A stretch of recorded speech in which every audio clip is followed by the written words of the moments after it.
दोस्तों अंतरिक्ष में तस्वीर लेना आज भी बहुत कॉम्प्लिकेटेड प्रोसीजर है, क्योंकि अंतरिक्ष में एक तस्वीर लेने के पीछे काफी सारे ऑब्जेक्ट्स और कॉस्मिक फोर्सेस अड़चने डालती है। कॉस्मोस में ली गई एक तस्वीर पर उस ऑब्जेक्ट की डेंसिटी, उसकी सराउंडिंग्स, उस एरिया की gravity, circumstances, time, age of particle और भी काफी सारे ऐसे फैक्टर्स हैं जो कि रिस्पॉन्सिबल होते हैं काफी सारी इंफॉर्मेशन को डिप्लीट करने में या फिर बिगाड़ देने में। लेकिन इस बार तो हद ही हो गई, क्योंकि वैज्ञानिकों को कुछ ऐसा मिला जिसकी शायद किसी ने उम्मीद भी नहीं की होगी। दोस्तों आपने कॉस्मोस में खींची गई ऐसी कई तस्वीरों को आज तक देखा होगा जिसमें 2 स्टार्स, 2 सोलर सिस्टम्स और यहाँ तक कि 2 ब्लैक होल्स भी कोएग्जिस्ट कर रहे थे। और कई बार तो वो एक दूसरे से इतने आइडेंटिकल लगते थे कि ये पता करना ही मुश्किल हो जाता था कि हम लोग जिसकी डिटेल्स निकाल रहे थे वो ब्लैक होल पहला वाला था या दूसरा वाला। लेकिन यार आज हम जिस तस्वीर के बारे में डिस्कस करने जा रहे हैं उसमें एक दो नहीं बल्कि एक ही गैलेक्सी के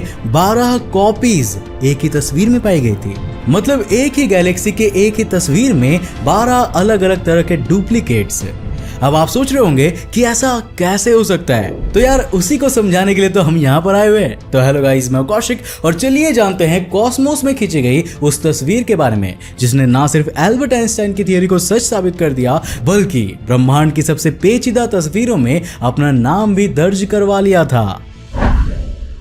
दोस्तों यही वो तस्वीर है जिसने पूरा रायता फैला कर रखा है और इसमें आप सर्कुलर आर्क में जितनी भी रोशनियों को देख रहे हैं वो कोई बहुत बड़े सर्कल का हिस्सा नहीं है, बल्कि वो सारे आर्क एक ही गैलेक्सी के रेप्लिकेटेड इमेजेस है जो कि 12 बार रेप्लिकेट होकर कुछ इस तरह से बन गई है कि समझ में ही नहीं आ रहा है। अब दोस्तों जिस गैलेक्सी की ये तस्वीर है उस गैलेक्सी का नाम है PSZ1G311.6518.48 और वैज्ञानिक बताते हैं कि इसकी लाइट्स, गौर से सुनिएगा, इसकी डिस्टेंस नहीं बल्कि इसकी लाइट्स तकरीबन 11 अरब प्रकाश वर्ष दूर से आ रही है।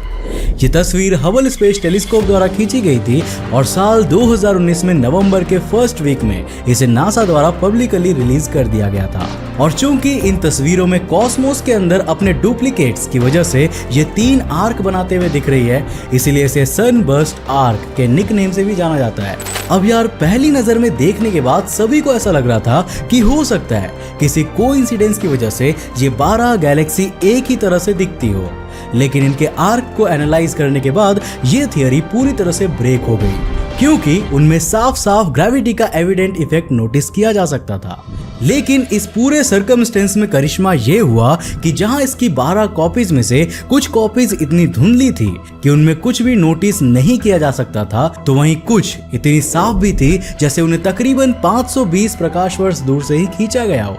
जो कि हमारे कॉस्मोस के लेवल पर अगर तस्वीरों की बात करें तो काफी छोटा नंबर होता है, क्योंकि हम लोगों ने इतनी सी डिस्टेंस में बहुत सी साफ तस्वीरें खींची है जिनमें हम लोग बहुत ही माइनर सी चीजों को भी ट्रैक कर पाने के काबिल रहे हैं। अब ये बात तो क्लियर हो गई थी कि ये ना तो कोई कोइंसिडेंस है और ना ही अलग अलग गैलेक्सी की तस्वीर है, बल्कि यह किसी एक ही गैलेक्सी के लाइट पार्टिकल्स है जो किसी फेनोमेना की वजह से हबल स्पेस टेलीस्कोप की तस्वीरों में कुछ इस तरह से दिखाई दिए। पर दोस्तों यहाँ पर सवाल यह था कि आखिर उन्होंने इस तरह का व्यवहार दिखाया ही क्यों, क्योंकि ऐसा घटनाक्रम कभी भी स्पेस साइंस में तब तक किसी भी तस्वीर में विटनेस नहीं किया गया था और यहीं पर कॉन्सेप्ट को खंगालने की शुरुआत की गई। अब दोस्तों अगर आप हमारे पुराने वीडियोस को फॉलो करते हुए आए हैं तो आप इस बात को अच्छे से जानते होंगे कि जब भी कॉस्मोस में तस्वीरों की गुत्थी सामने आती है तो 90% केसेस में उनको सॉल्व करने के लिए थियरी ऑफ रिलेटिविटी का सहारा लिया जाता है, क्योंकि थियरी ऑफ रिलेटिविटी ही वो थियरी है जिसने स्पेस टाइम में मास और ग्रेविटी की वजह से होने वाली डिफ्लेक्शन को इतने एक्यूरेट तरीके से बताया था जिसे शायद एल्बर्ट आइंस्टाइन के अलावा कोई दशकों तक प्रिडिक्ट ना कर पाता। और बस इस गुत्थी के लिए भी थियरी ऑफ रिलेटिविटी के पन्नों को पलटना शुरू किया गया। लेकिन यार सरप्राइजिंग बात तो ये थी कि रिलेटिविटी के सिद्धांत को प्रैक्टिकली रखने के बावजूद इस मिस्ट्री का कोई उस तरह का सॉल्यूशन नहीं निकल रहा था जिससे कि इस तस्वीर से रिजल्ट मैच करे और हमें पता लग सके कि आखिर ये इसी स्पेसिफिक एंगल पर ऐसे बैंड क्यों हुई है और किस चीज ने इतना बड़ा चेंज ला दिया है कि हमें तस्वीर पार्शियली नहीं दिख रही बल्कि हर एक कॉपी में पूरी तरह से वो हो रही है। लेकिन इसके बावजूद इसकी इतनी सारी कॉपीज जनरेट हुई और यह बात सुनने के बाद तो मुझे भी विश्वास नहीं हुआ था कि इस सिचुएशन में जो कॉन्सेप्ट और जो थियरी लगी जिसकी वजह से इस गुत्थी का समाधान हुआ, उसको भी एल्बर्ट आइंस्टाइन ने ही प्रपोज किया था। और वो भी तब जब कोई स्पेस टेलीस्कोप अंतरिक्ष में घूमा भी नहीं करता था। जिस कॉन्सेप्ट से इस सर के ऊपर चली जाने वाली समस्या को सॉल्व किया गया है, उस कॉन्सेप्ट को फिजिक्स की भाषा में ग्रेविटेशनल लेंसिंग के नाम से जाना जाता है, जिसके बारे में एल्बर्ट आइंस्टाइन ने आज से 90 साल पहले ही दुनिया को बता दिया था।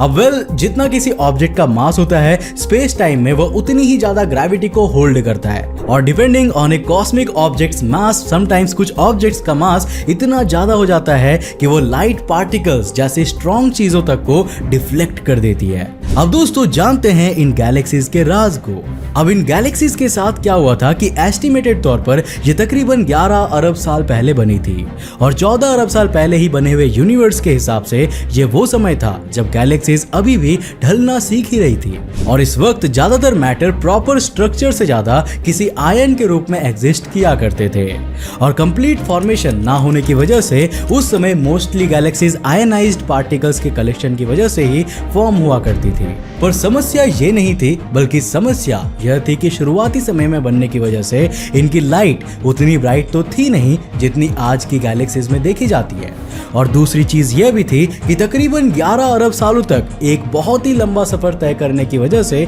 इन लाइट पार्टिकल्स के रास्ते में कई बार ऐसे एक्स्ट्रा ऑर्डिनरी मास वाले ऑब्जेक्ट्स आते होंगे जिनकी वजह से उनका पार भी डिफ्लेक्ट हो जाता होगा। और ग्रेविटेशनल लेंसिंग के हिसाब से जब लाइट पार्टिकल्स बहुत ज्यादा ट्रैवल करने की वजह से काफी फेंट हो जाते हैं, तो वो बहुत भारी ऑब्जेक्ट्स की वजह से भी बहुत ही आसानी से डिफ्लेक्ट हो जाते हैं, जिस वजह से कंटिन्यूअसली डिफ्लेक्ट होने के कारण इनका रूप भले ही ऑब्जर्वर को कांस्टेंट लगता होगा, लेकिन कुछ केसेस में उनकी कॉपी भी उसी के साथ ऑब्जर्वर को दिखने लगती है, या फिर उनके अपीयरेंस में ऑब्जर्वर को कुछ ऐसे डिफरेंसेस दिखते हैं जो ओरिजिनली एग्जिस्ट नहीं किया करते हैं, लेकिन क्योंकि उस पार्टिकल ने इतना लंबा समय कॉस्मोस में गुजारा जिस वजह से वो फेंटेड हो गया और रास्ते में आने वाले ऑब्जेक्ट्स की वजह से डिफ्लेक्टेड भी, इसीलिए उन्हें या पर्टिकुलरली कहे तो ऑब्जर्वर को इस तरह की आकृतियां दिखाई पड़ती है। अब अगर इस पूरी थियरी को इस केस में रखा जाए तो यहाँ ऑब्जर्वर था हमारा हबल स्पेस टेलीस्कोप, जिसने इस तस्वीर को खींचा और PSZ1 G311.6518.48 गैलेक्सी के लाइट पार्टिकल्स वो टारगेट जो 11 अरब सालों से लगातार ट्रैवल कर रहे थे और इतनी लंबी दूरी तय कर रहे थे। अब वैज्ञानिकों के हिसाब से अपने आधे से ज्यादा रास्तों में तो उन्हें ऐसा कोई मेजर ऑब्जेक्ट नहीं मिला होगा जिसने उन्हें इतना ज्यादा डिफ्लेक्ट कर दिया होगा, लेकिन धरती से तकरीबन 4.6 बिलियन लाइट ईयर्स दूर एक गैलेक्सी क्लस्टर पड़ता है जिसका मास बहुत ही ज्यादा है, और वो Galaxy cluster in light particles के ठीक बीचों बीच रास्ते में पड़ रहा था। अब यार गैलेक्सी क्लस्टर कोई छोटी मोटी चीज तो है नहीं कि उसका स्पेस टाइम फैब्रिक पर कोई असर ही नहीं पड़ेगा, बल्कि वो तो ऐसी चीजें हैं जो किसी भी बहुत ही निचले स्तर के ऑब्जेक्ट के इमेज की तो काया पलट ही करके रख दे। और बस यहाँ भी यही हुआ।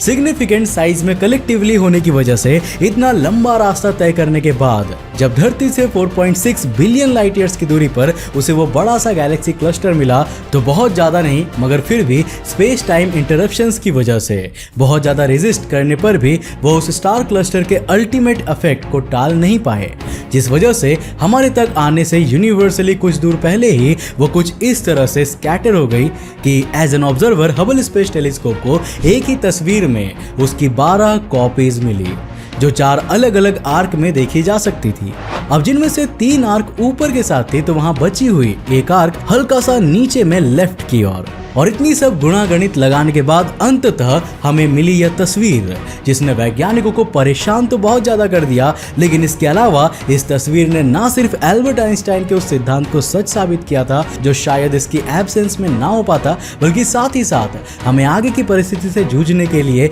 एक एडवांटेज भी मिली, क्योंकि अब वैज्ञानिकों को कभी भी इस तरह की तस्वीरें परेशान नहीं करती। और उस वक्त से लेकर आज तक अनऑफिशियली ऐसी कई तस्वीरें आई है जिसमें यह इफेक्ट देखा गया है। पर अब रिसर्चर्स के लिए कोई मुश्किल ही नहीं है, क्योंकि उनको इस थियरी के बारे में पहले से ही पता है। बस उन्हें उस ऑब्जेक्ट को आइडेंटिफाई करना पड़ता है जिसकी वजह से ग्रेविटेशनल लेंसिंग का ये फिनोमेना ट्रिगर हुआ। And that's it. बाकी पूरी टेम्पलेट तो उनके सामने धरी ही हुई है। तो दोस्तों जाते जाते हम आपसे ये सुझाव लेना चाहते हैं कि आपको आगे आने वाले समय में अंतरिक्ष टीवी में किस कैटेगरी या किस फील्ड के वीडियोस देखने की ज़्यादा इच्छा है। अपनी राय हमें नीचे कमेंट करके जरूर बताना, ताकि यार हम अपने कंटेंट में समय के साथ साथ आपके लिए इंप्रूवमेंट्स भी ला सके। तो दोस्तों मुझे उम्मीद है कि आज के इस वीडियो से आपने काफी कुछ नया सीखा होगा। अगर सीखा तो इस वीडियो को लाइक करने के साथ साथ अपने फ्रेंड्स और फैमिली के साथ जरूर शेयर करना। अब अगर आप नए हो चैनल पर इंटरेस्टिंग वीडियोस को देखना चाहते हो तो इस चैनल को सब्सक्राइब करने के साथ साथ नोटिफिकेशन बेल को ऑन कर देना, ताकि आप देख सको हमारे वीडियो सबसे पहले। तब तक के लिए बाय,